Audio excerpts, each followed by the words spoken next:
La pression sociale, je la ressentirais plutôt sur les réseaux sociaux. Je ne pense pas qu'une dictature, fût-elle éclairée, soit la solution. Et on est certes encore dans un état de droit, bien sûr, par rapport à plein d'autres pays, mais sur plein de sujets, on n'y est plus. Diabolisation, caricature, déshonneur par association, cherry picking. Dans les luttes politiques, l'imagination ne manque pas pour détruire son adversaire. Mais quand plus personne ou presque ne dit la vérité, la victoire est-elle une victoire ? Aujourd'hui, je vous propose d'interviewer les Français sur la sincérité en politique. C'est parti. Est-ce que vous considérez que vos opinions politiques sont souvent diffamées, quand vous caricaturez à l'extrême ? Est-ce que vous avez ce sentiment-là aujourd'hui ? Alors oui, complètement, je pense que ça fait partie du jeu médiatique et politique justement, soit pour décrédibiliser certaines idées, et on a plutôt tendance à les décrédibiliser sur la forme plutôt que sur le fond justement. Et c'est aussi une manière de décrédibiliser potentiellement certains mouvements qui peuvent venir dérangeants dans la société justement en caricaturant à l'extrême. Ce qui fait quand on va avoir les médias qui vont s'emparer de cette position-là, ils vont renvoyer une image au grand public qui écoutera ce média-là plutôt caricatural. Et du coup, ça ne va pas donner aux autres personnes envie d'écouter cette idée-là, même si ce n'est pas une idéologie en tout cas, même si c'est des idées qui sont portées. Certainement que certains hommes politiques disent la vérité, oui. Mais je pense qu'il y a énormément de mensonges aussi. La vie politique telle qu'elle fonctionne n'aide pas. Elle devrait pouvoir aider les citoyens à faire la différence entre le mensonge et la vérité. Mais en réalité, ça crée de la confusion et ça rajoute beaucoup de troubles. Et c'est difficile pour le citoyen de faire la part des choses entre le mensonge et la vérité. Le problème, c'est qu'évidemment, quand on n'est pas d'accord sur les faits. Le problème, c'est quand c'est pas les mêmes faits qui sont racontés sur un média et sur un autre, là on peut jamais être d'accord. Enfin, s'il n'y a plus de vérité factuelle, on a un problème. Il y a des médias que je trouvais avant peut-être un peu plus marqués politiquement, qui sont un peu moins aujourd'hui, et d'autres qui au contraire ont été rachetés par des grands groupes et qui ont fait un virage politique assez fort. La sincérité dans le discours politique, je la vois très peu, moi.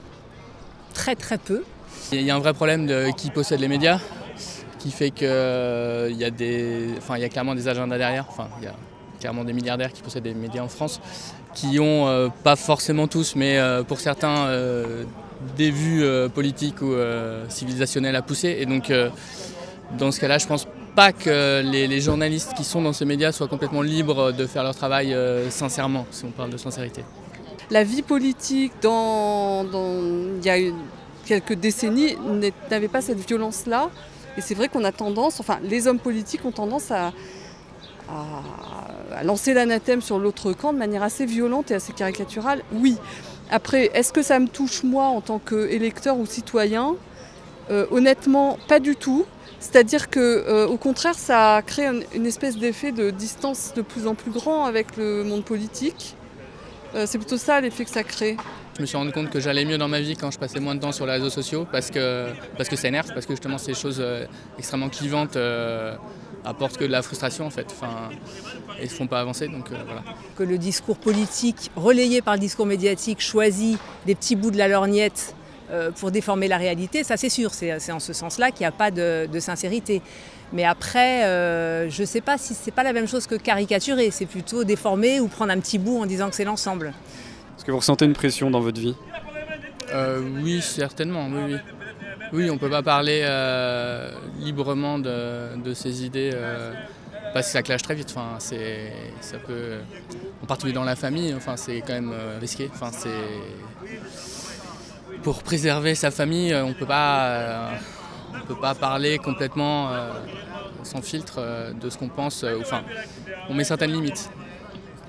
Vous le déplorez, ça ? Enfin, ça vous attriste ou vous considérez que c'est un peu naturel et que c'est inévitable ? Ce genre de clivage entre les gens ? Oui, c'est triste. Enfin, on aimerait bien pouvoir discuter et être d'accord sur nos points de divergence. Après, là en tout cas, moi j'en suis pas là avec un certain nombre de personnes, malheureusement. Très honnêtement, aujourd'hui, je fais très attention aux personnes avec qui je parle. Je n'exprime pas librement mes opinions. De manière spontanée avec n'importe qui. Je fais très attention, c'est vrai. Ce qui n'était pas le cas il y a quelques années de ça. Mais aujourd'hui, je fais attention. Vous n'avez pas une opinion radicale sur l'idée qu'il faut combattre à tout prix votre opposant politique ? Ah non, je pense pas du tout. Enfin, je pense que Effectivement, notre démocratie a plein de problèmes et on pourrait sans doute l'améliorer à plein de points de vue, mais je ne pense pas qu'une dictature, fût-elle éclairée, soit la solution. Moi, je connais des gens qui pensent radicalement pas la même chose que moi et c'est pas possible. En fait, j'ai renoncé à discuter avec eux parce que je tiens à leur affection, à garder des bonnes relations avec eux. Donc il y a des sujets que je n'aborde plus du tout. Je pense qu'un des sujets où ça a beaucoup discuté, j'ai trouvé ça intéressant, c'est, on en revient toujours là, mais à cette période Covid, vaccins, etc. Et où là, ça a permis, moi je trouve que là, pour le coup, j'ai discuté avec plein de gens qui étaient mon cercle amical habituel, qui pouvaient avoir des idées très différentes sur le sujet, et ça a permis des vraies discussions. Alors en même temps, ça a pu faire un peu des fractures et tout ça, mais je trouve que c'est un sujet qui, paradoxalement, ça a fait beaucoup de dégâts sans doute dans beaucoup de groupes associatifs divers et variés, mais en même temps, moi j'ai apprécié ce côté de pouvoir vraiment discuter sur des choses qui étaient importantes pour chacun et où on pouvait confronter des points de vue différents. Et finalement, c'était possible d'être d'un point de vue ou d'un autre point de vue sans être un horrible facho ou autre, quoi. C'était quand même assez lourd à vivre, hein. Même pour tout le monde. Mais là, pour le coup, le mensonge politique, on en a avalé. Ça a remis pour moi, en plus il y avait peut-être plus de temps aussi, puisqu'il y avait beaucoup de choses au ralenti, mais en tout cas, ça a remis la confrontation d'idées dans des endroits où elle n'était pas toujours. Je pense qu'on le voit à peu près tous au travail aussi, au niveau des collègues par exemple, sans parler des amis.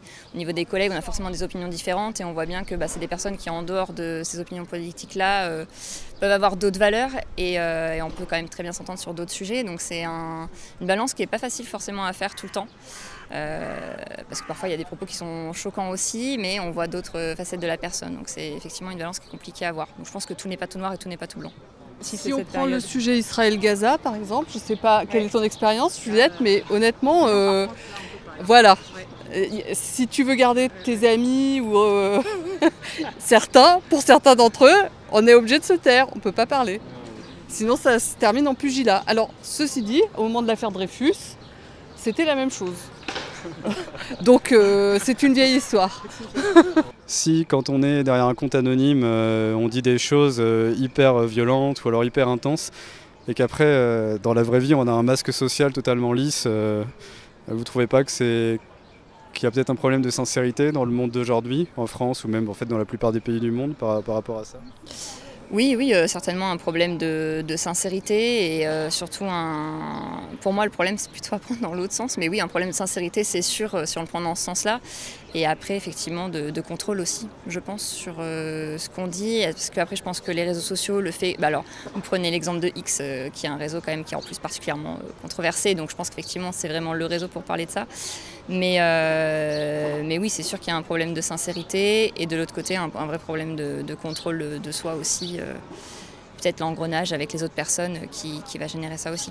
Les gens qui sont plus proches, dans un camp plus proche, c'est là que je suis plus exigeante et que je peux être intolérante parce que je suis beaucoup plus déçue si tout d'un coup il y a quelque chose qui ne va pas. Alors que ceux qui sont complètement de l'autre camp, j'ai aucune illusion ni aucun espoir. Hein. Mais donc finalement je suis moins déçue. Je peux être en colère de temps en temps quand ça va vraiment trop loin. Mais j'ai beaucoup plus pour moi de déception et du coup de colère sur le camp dont je me sens plus proche. Je ne sais pas si j'ai la chance, mais en tout cas dans mon cercle familial et amical, j'ai des amis qui n'ont pas du tout les mêmes idées que moi pour le coup sur ces sujets, peu importe le type de sujet. Je trouve que c'est intéressant justement, ça permet de débattre et d'échanger sur la thématique, donc ça c'est plutôt intéressant. Et j'ai plutôt tendance par mon métier justement à être confronté à des gens qui ne sont pas du tout d'accord avec les sujets que je peux porter justement. Et mon idée c'est d'arriver à remettre du lien et de la discussion sur ces thématiques-là justement pour qu'il n'y ait pas de fracture et justement casser les idées reçues ou des idéologies sur ces sujets-là. Voilà. Le camp opposé, moi il m'intrigue, j'essaie toujours de comprendre pourquoi on en est là et qu'est-ce qui se passe et où est-ce que ça coince. Et ça ne me viendrait pas à l'idée d'aller dans ces extrêmes que vous décrivez. Alors je ne sais pas si... C'est une très bonne surprise. Hein. Je ne sais pas, on vit peut-être dans des bulles particulières, j'en sais rien. On est bibliothécaire. C'est à noter, parce que ce sont des bulles pacifiques. Mais donc c'est peut-être, je ne sais pas. Et où il y a peut-être un peu dans notre formation et notre déontologie quand même une valeur de la liberté d'expression et de la diversité des points de vue qui est quand même très forte. Et donc par exemple le fait de dire on retire les livres de tel ou tel auteur, etc., ça fait horreur à toute la profession, quel que soit le point de vue. Enfin, je pense qu'il y a effectivement cette déontologie de la diversité des points de vue qui doit pouvoir s'exprimer, qui est quand même assez forte. Ça fait penser au régime nazi un peu, hein, le fait de choisir des livres et de les brûler. Il n'y a pas besoin d'aller jusqu'à ce point-là pour qu'il y ait des bibliothèques où il y ait des pouvoirs politiques qui retirent des livres. Hein. Il y a eu ça en France il n'y a pas si longtemps. Et c'est encore courant en réalité. C'est courant, oui, c'est courant, des pressions d'associations de parents qui veulent faire retirer un livre de l'école, par exemple. Un exemple. C'est des choses qui se passent aujourd'hui en France, hein, donc il n'y a pas du tout besoin de remonter au régime nazi pour ça. C'est un vrai risque permanent de garder une liberté d'expression. Pour le coup, le risque est réel. Alors je ne le ressens pas directement, je ne sais pas si c'est que je ne suis pas confronté à ça de manière directe. Je dirais que plutôt la pression sociale, je la ressentirais plutôt sur les réseaux sociaux. On a vite des bulles qui commencent à se créer autour d'un réseau social. Il suffit qu'il y ait une idée, un post qui prenne un peu de volume, on peut vite avoir en fait une grande partie de personnes qui sont contre une certaine idée, qui vont venir la polluer et qui vont venir avoir tendance à créer une contre-pression à ça. Donc en fait il peut vite avoir un effet d'emballement sur les réseaux sociaux.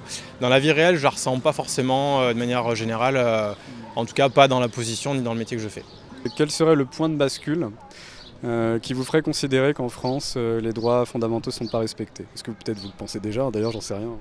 Non, je pense que globalement, on a de la chance d'être en France quand même, qu'on a encore beaucoup de liberté et de droits, contrairement à certains pays, même parfois très proches. Donc non, pour le coup, je pense que j'estime qu'on a de la chance d'être en France. Mais effectivement, déjà, le fait de ne plus pouvoir exprimer ses opinions, ce serait clairement un indice sur le fait qu'on bascule vers un pays où il y a beaucoup moins de droits. Ça c'est sûr, et vers progressivement peut-être une dictature ou que sais-je, mais voilà. Est-ce que vous accepteriez que les gens qui sont vraiment à l'inverse de vos idées, c'est-à-dire des gens que potentiellement vous pourriez considérer comme dangereux dans leur idéologie politique, est-ce que vous pourriez accepter une certaine censure ou est-ce que vous défendriez quand même la liberté d'expression? Je pense qu'en France, on a peut-être de moins en moins, mais on a au moins la chance d'avoir ça, la liberté d'expression. Donc je pense que la censure, c'est le début de la fin des libertés. Donc non, quand même, je prendrais plus la liberté d'expression que la censure. Le symptôme que vous décrivez est complètement issu des réseaux sociaux.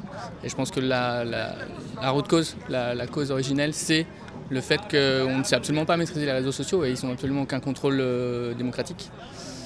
Et tant que l'intérêt des propriétaires des réseaux sociaux et des réseaux sociaux, c'est de diffuser des news clivantes, parce que c'est ce qui fait le plus de clics, on va vraiment avoir du mal. Enfin, je pense que c'est vraiment la source de ce clivage en ce moment extrême. Je pense qu'il n'y a pas de limite nette. Je pense que ce sont des glissements et des évolutions tendancielles.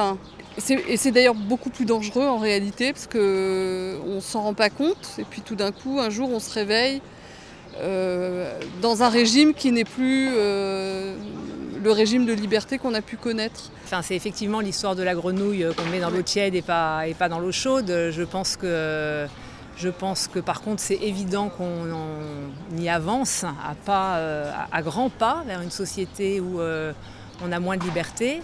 Et là aussi on est toutes les deux bibliothécaires et avec une formation d'histoire. Et donc les analogies qu'on peut voir sur des lois qui ont été faites sur un sujet et qui sont après utilisées pour autre chose, comme les étrangers indésirables en 1938 je crois, ou en tout cas un peu avant la guerre et qui a été utilisé après. Ça c'est des choses qu'on voit tous les jours sur des lois antiterroristes utilisées pour des militants écolos par exemple.